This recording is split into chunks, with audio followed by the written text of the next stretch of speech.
Hey, John Crestani here, and in this video this is not about cats, this is actually about one of the hardest decisions that I've had to make continually in the process of being an entrepreneur and really being successful and being in control of my time and creating luck on my side, which has been dropping my loser friends. Now, that may not sound obvious, but I'm going to go into detail a few stories of my life where I've had to do this, and it's been the most momentous thing in my life to surround myself with a high net worth group of people so that I could move forward in my business, in my career, in my family, irregardless of even if I was doing the right things. And that's by curating a really good social circle. Now, curating a good social circle is nice, but again, the most difficult and the real work around that is actually getting rid of the negative influence. Again, this video is part of my series about taking back control of your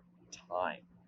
And I'm going to be going into how I was able to drop my loser friends and why I believe so firmly that dropping your loser friends or family members even is going to be one of the most difficult, yet one of the most important decisions you ever make in becoming successful. Prepare for some hard, deep work in this video. See you in a second.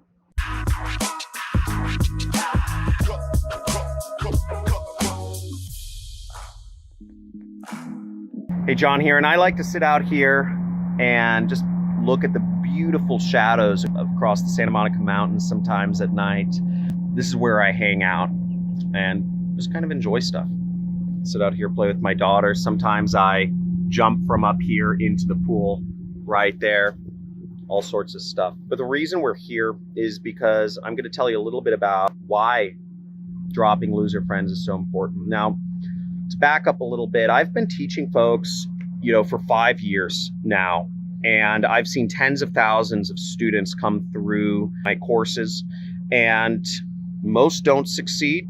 Some succeed on a stratospheric scale with the same exact content. Now, for me, it's been really fascinating why, given the same input, different people react different ways. And understanding that and kind of cross-referencing it with my own success, I believe is at the meat and the heart of education. It's not just about understanding what makes people successful, it's about understanding what doesn't make people successful. Now, curating a really good social circle has been just monstrous for my own success. Let me give you an example. I surround myself with outgoing people generally, but where this came into, a big problem was during college, is winning in college was being seen as popular. And unfortunately, not unfortunately, whatever, but I got caught up in kind of the fraternity, sorority scene in college. And really how important you were was determined by popularity, what parties you went to, who you were dating, all that sort of stuff. And also, in the fraternity sorority scene, there was a lot of drug use. And I got caught up in that a little bit. And I fell into a crowd of people basically who had rich parents. This is when I went to school at Southern Methodist University in Texas. Basically people with rich parents who did a lot of drugs. And that wasn't really helpful for getting ahead in life. It wasn't helpful at all. What I did was I ended up actually quitting school after 2 years because I went to a local community college in Los Angeles. But the problem was I saw that I was in a social scene that wasn't good. You can't continue improving in that life. The end goal of that game wasn't a good game, right? It's just go to more parties, whatever, get a job, get married, brown nose to the people at the top of the fraternity, to get a good job at a good firm or something. So I got out of that and I devoted myself to working and curating myself a better social circle. I stopped doing drugs for 6 months. I stopped doing anything. But the issue was that these were still the friend group that I'd curated over the last, 1.5 years before I stopped doing, any sort of substances. they were still people I knew. They were still people I saw every day. So I wanted to cut off myself from the possibility of falling back in with people that were negative influences on my life. And that's the issue with friends or acquaintances or family members, is you're stuck with them, usually for your entire life, whether, usually there's a lot of interwoven social dynamics that go on. So I needed to make a clean break. And what I did when I moved to Los Angeles was I started surrounding myself. I started going to meetups and events. You can't really do that right now, but I started going to as many meetups and events as I could because in my mind, I said, I'm going to surround myself with people who are making money on the internet. This is going to be my new social circle. And every single day, I would drive 2.5 hours away. I'd drive all the way to San Diego, which is very far. If you know Los Angeles and San Diego, it's very long way in traffic and it can be 3.5 hours. But I'd drive super far once I was done with my day job to meet people so I could surround myself with a social circle of folks that were moving, were ambitious, were making money online. And through repetition, through doing this for a year or so, a year and a half, I started creating for myself a social circle of folks that were in the internet business or, people that were trying to do real estate and stocks. I didn't know that many very successful folks, but I started surrounding myself with people that had intentionality. Now, if you're watching this, I would suggest, what you may take away from that is if you want to be successful in something, surround yourself with movers and shakers. People have intentionality. So I did that, and that helped me out a lot. I actually got my first real, I'd say, internet job and also mentor from this process. Somebody I'd met, I was trying to run my own business. I was being a medical guinea pig and, I was taking test drugs and getting paid a lot of money. I stopped illegal drugs, but I started getting paid to take drugs as much as like $6,000-$7,000 a month to take experimental drugs from the big drug companies. That funded a lot of failures in my business. It didn't work out, right? And I'd say part of the reason is I didn't have a mentor. So through the process of curating myself a social circle, I was able to find a mentor. I got my first job. That's where I learned how to do pay-per-click advertising. And from then, I started using that, combining that with the affiliate marketing that I was already trying out. I made millions, at a very young age. This is like 24, I made my first million by. Let's get back to removal. So there have been multiple places where I've had to remove negative influences from my life. I find myself with a lot of folks that are negative influences, but they look a lot different. They're more successful. They are, they're straight edge. They're a different degree of success, but what they're looking to do is suck my time and suck money from me. And oftentimes it's sucking time from me, I'd say, is probably the biggest type of negative influence that I have in my life. There are a lot of people who want to suck my time from me. There are a lot of people who want to speak with me one-on-one. There are a lot of people who want me to personally mentor them and train them, and they'll move out to Malibu and they'll come to my house every day. I get a lot of proposals for people who say they'll do anything, to learn marketing and have me as my mentor or whatever. Now, after I'd started being successful in business, I was living in Santa Monica. It was pretty cool. I had a really cool apartment at 6th and Broadway. So we had a big deck just like this one. We had, beer pong on it. We could walk to the 3rd Street Promenade, which is kind of like an international tourist attraction. We could walk to the beach. It was really cool. And chicks dug it. We had bars all around us, really fancy restaurants. It was fun. But one of the issues that I came into living in Santa Monica was that, on one hand, I located myself there because everybody wanted, because people would come to me as opposed to me having to go, if I wanted a social life, me going to them. But the downside was that we had, I was in a really sick spot, and lots of people love to come over and party and pregame at our place.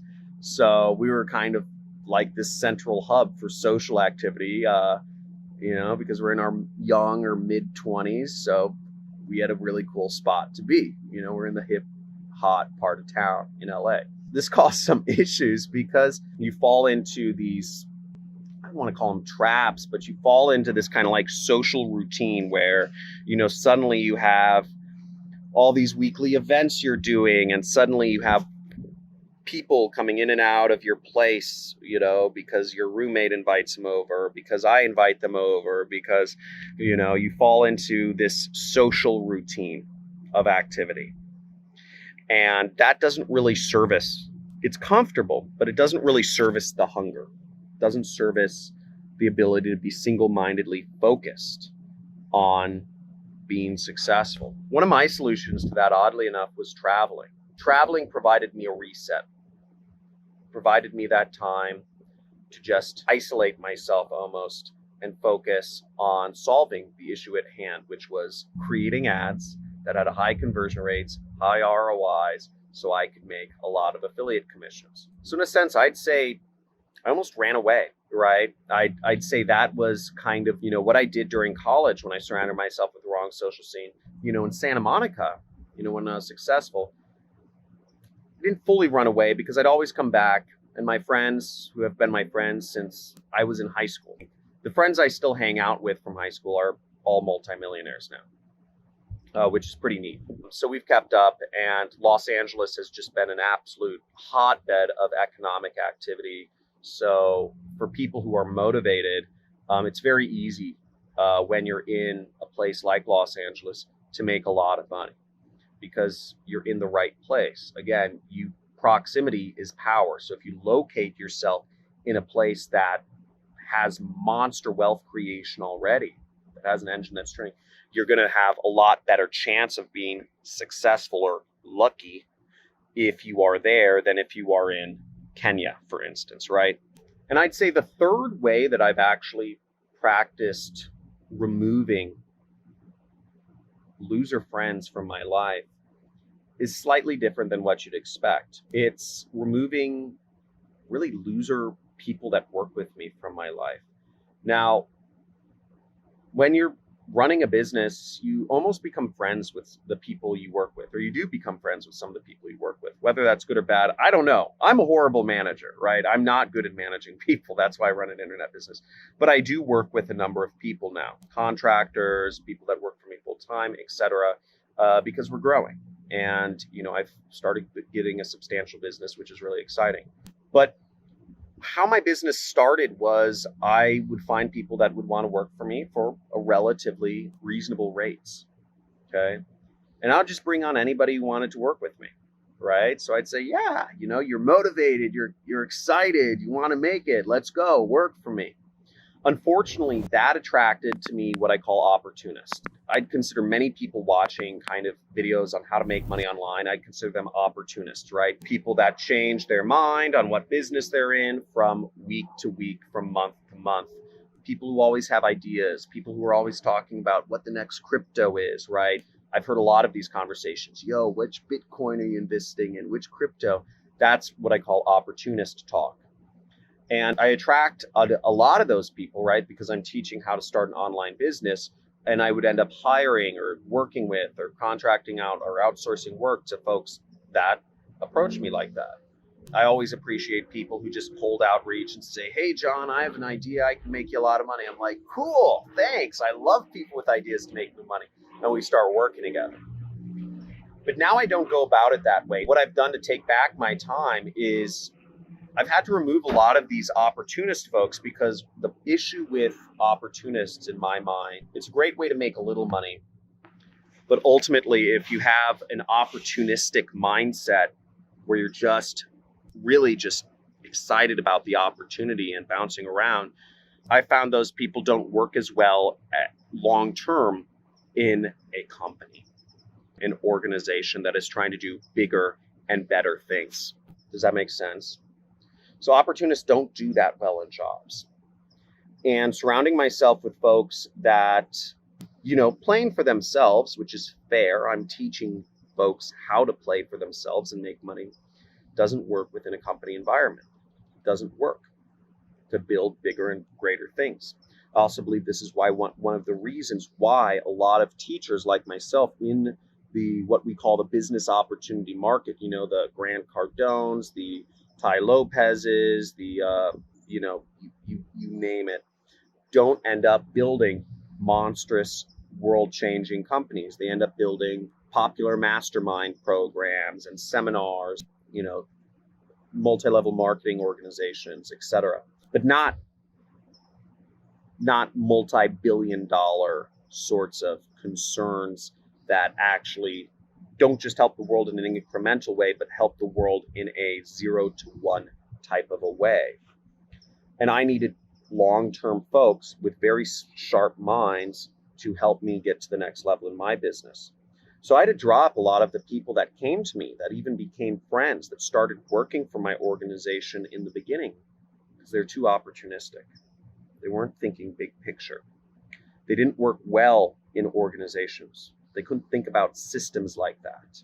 That's been a very difficult process. That's been a very difficult process for me. It's been a sad process. I'm not altogether happy about it. And it's something that's really happened this past year, where I've dropped a lot of people from my company that have worked with me. And I've brought on people, folks who have a bigger vision, who are smarter, who are more capable, and who ultimately are going to go on to do bigger and better things. It's sad when you drop friends. It's sad when you lose a friend, and that's going to be a normal part of the process. It's going to be sad. It's going to push you. Some of the people you're going to have to drop are going to be family members. That's going to be really hard. I'll talk about that in another video. But you don't necessarily have to not lose your family members as much as you're just not responding to every invitation they give you to hang out. And that can cause a lot of strife. That can cause a lot of family strife. It can cause you to be the black sheep. It can cause people to talk badly about you. But some of these things are going to be necessary if you want to get to the next level in your life. It's difficult. It's meant to be difficult. But my homework for you, if you're playing along, is write on a piece of paper, and I write down, just put a line down the center, and write down what people are positive influences that are going to help you become more successful in your life and your career. And write down people that are negative influences. Write down a bunch of people that you interact with. I remember doing this, and there are some people, some of the most successful people I was not interacting with because I was scared. I didn't think that some very successful person would want to talk to me because I was still, not making enough money. And I still think that way today. I was on a phone call today with a man who sold his company for over $100 million. And I still get nervous about asking him questions or talking to him sometimes because I'm not yet at that level in my life. I have this kind of mental thing going on where I think to myself, I'm not good enough. That goes way deep. My therapist says it has something to do with, I was adopted at birth, so it has something to do with prenatal smells of mothers and stuff like that. But that's been a long-running kind of thing. I'm not good enough, and it's some internal self-talk I've told myself. And I still think it to this day when I'm interacting with more successful people. It's something I have to consciously try to break through. I kept myself away from the most successful people, and I'd relax and go back to the easy people, the drinking buddies, right? The drinking buddies is the best way I call it. That's one of the things I stopped doing. I stopped hanging out with the drinking buddies as well. I stopped hanging out after soccer even. We'd play soccer with my friends, and I wouldn't always go drinking afterwards because I was trying to stop myself from getting into this drag where I get into too comfortable of a place and I stop putting the pedal to the metal in my business. So I'll give you those things to think about. Your homework is identify the winner friends, the winner acquaintances that you should be interacting more with, and also identify which friends or family members you need to drop to become more successful in your life. I hope this helps you out. Drop a like on this video, leave a comment if you have a question or if this has been helpful. Make sure you subscribe and make sure you hit the notification bell. Once again, this video is part of a series of videos where I'm going to be talking about how to get back your time, essentially. How to get back your time, because the stats I've looked at are 99% of folks that watch my YouTube videos on methods to make money online don't do anything. But I'm being a little bit of a contrarian here, as I'm going to focus on the 99% of folks that do nothing. And I want to help you get back more time in your life, so when you make the decision of where you spend your time, you have an abundance of it to do stuff with. Thanks for watching. Talk to you soon. Bye.